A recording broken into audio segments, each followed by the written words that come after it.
everybody, welcome to the Story Lab. This week, we're talking about Christmas while we take a look at the story of some guys who spent more than a year celebrating Christmas. We can just leave the tree up all year, right?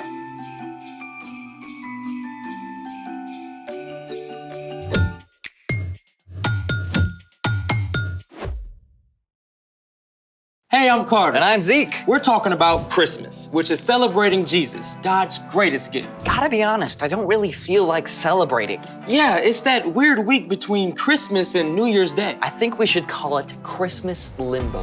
Or Twixmas. In Norway, the week between Christmas and New Year's Day is known as Romjul, a peaceful time undisturbed by the outside world. I could use some of that. It's like that, what's the word? Hygge? Hygge is a Danish word suggesting coziness, comfort, and contentment. This is better. Smells like gingerbread. I don't know. I still feel like I need some direction. Then I've got the perfect project for you. Well, why didn't you say so? Let's make it. So, what are we making? Something to give you direction. A compass. Whoa. Like the kind you take out in the trackless wilderness to find your way home? This one isn't very portable, but it will point north. So, what do we do? Step 1, magnetize a needle. That sounds complicated. It's not. We just need to rub the needle with a super strong magnet. Start with 50 times on one side. 7, 8, 9, 50. Huh. Are we done? Nope. Now we need to magnetize the other end of the needle. So, flip the needle around, and then flip the magnet over to the other side and do it again. Done. There you go. Step 2, cut a cork so it's 1 or 2 centimeters thick. You'll want a grown-up to help.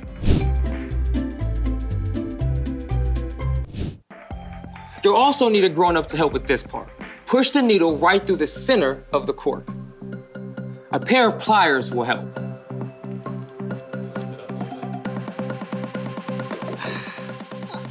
What's next? Actually, this is it. That's the whole compass. Yep, we just need a big bowl of water. Final step, drop your compass in the water and watch it find north. Wait, how will we know if it's actually pointing north? Like this. Oh, a compass. You're gonna guess where north is without looking. What? I never pay attention to where the sun rises or how to get anywhere. Ready, set, northward. North is that way. Okay. Due to the centrifugal force of the velocity of the light refracting on the walls, it's that way. Nope, it's that way. That's crazy. How does it know where to point? A compass works because the Earth is actually a giant magnet. The magnetized compass needle lines up with the Earth's lines of magnetic force. You know, my dad still gets us lost with GPS. Can you imagine making a long trip with just a compass? Speaking of long trips, it's time for The story before the story. Today, we're in the first book of the New Testament, Matthew. God had a plan to bless the whole world through one family, the Israelites. But God's people kept turning away. At last, they were attacked by foreign nations. Even in this time of trouble, God spoke through prophets and promised to send a rescuer. Then, after hundreds of years, God sent an angel to an ordinary girl named Mary. Mary gave birth to God's son, Jesus, just as God had promised. And that's where our story starts. Take it away. Hey everyone, I'm Erica. So far, God had used prophets and angels to spread the word about Jesus. But the God of all creation can use anything to send a message.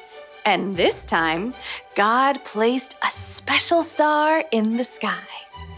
Far to the east of Bethlehem, some wise scholars spotted the brand new star. What star is that? I don't recognize it.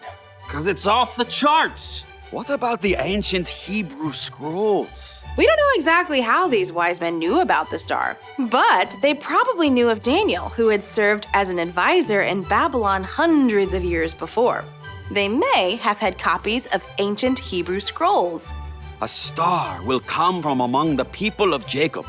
A king will rise up out of Israel. According to Daniel, the time is right. It's party time! Gotta go see the new king! Here's the thing. These wise men may have lived more than 500 miles away from Bethlehem, but they packed up special gifts and set out on a long journey across the desert to see the brand new king. It would have taken them many months. Are we there yet? I spy a city ahead. It's Jerusalem. We can't be far off. Now, you can imagine, when these wise men entered Jerusalem with their fine robes and big questions, they caused quite a stir. Where is the child who has been born to the King of the Jews? We saw his star when it rose. Now we've come to worship him and party it up! This news traveled at hyperspeed to the palace where King Herod lived. Herod had been put in place by the ruling Romans, and he liked to think of himself as big stuff. He was not happy about the news of a new king. Where is this king, this Messiah, supposed to be born? Bethlehem? How do you know this? Well, the prophet Micah writes, "But you, Bethlehem, in the land of Judah, are certainly not the least important among the towns of Judah. A ruler will come out of you. He will rule my people Israel like a shepherd." A ruler? Huh. Oh, really? Well, let's get these, wise men in here. The wise men were brought to stand before Herod. At what precise moment did this star appear? At the perfect moment in time. Just as it was foretold. Yeah, you wanna come and party with us? Go to Bethlehem and search carefully for the child. As soon as you find him, you report him to me. Then I can go and, worship him. Bethlehem was only about 5 miles from Jerusalem. The wise men must have been so thrilled to be so close. They were filled with joy when they saw the star again. There it is! This must be the place. Party time! The wise men probably didn't expect to find a king in an ordinary small town, but they were overjoyed to see Jesus, who was now a toddler. They bowed low to worship him. Please accept these gifts. I've brought gold. My gift is frankincense. I've brought myrrh. Don't try to spell it. These are gifts for a king. Exactly. These wise, important scholars didn't hesitate to give their worship and the best that they had to celebrate Jesus. That night, God warned them in a dream not to return to Herod. Whew! So, they went home by a different road. The end.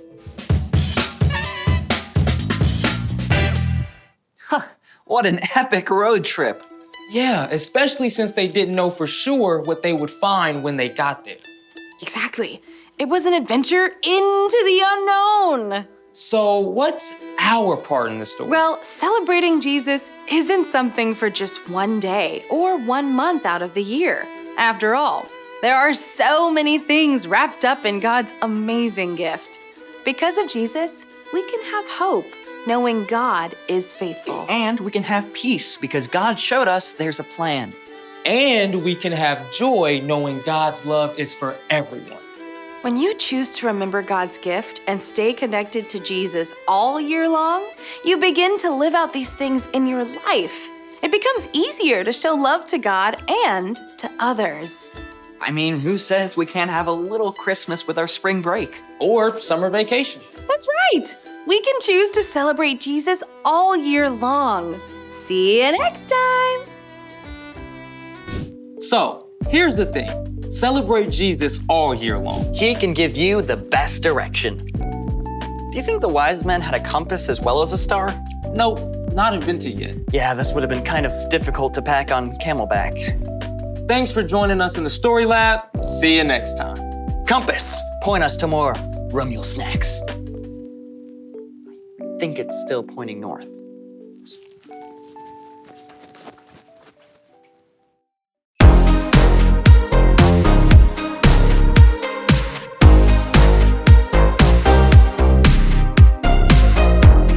Long ago and late one night, angels came in glorious light, singing songs about a Savior that was born. He came down from heaven above to bring us perfect peace and love, and things would change forever on that Christmas morn. No better news was ever told. God loved us so, so much. He gave us His only Son to save us. The angels sang, the shepherds saw, and wise men came to bow. God knew everything we needed, and so He sent us Jesus. The greatest gift in the world is with us now.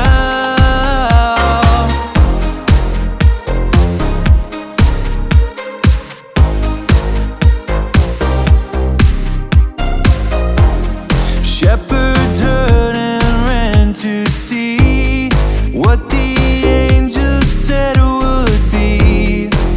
And in Bethlehem they found that it was true. In a manger was a boy who would bring the world great joy. So they went out telling everyone they knew. No better news was ever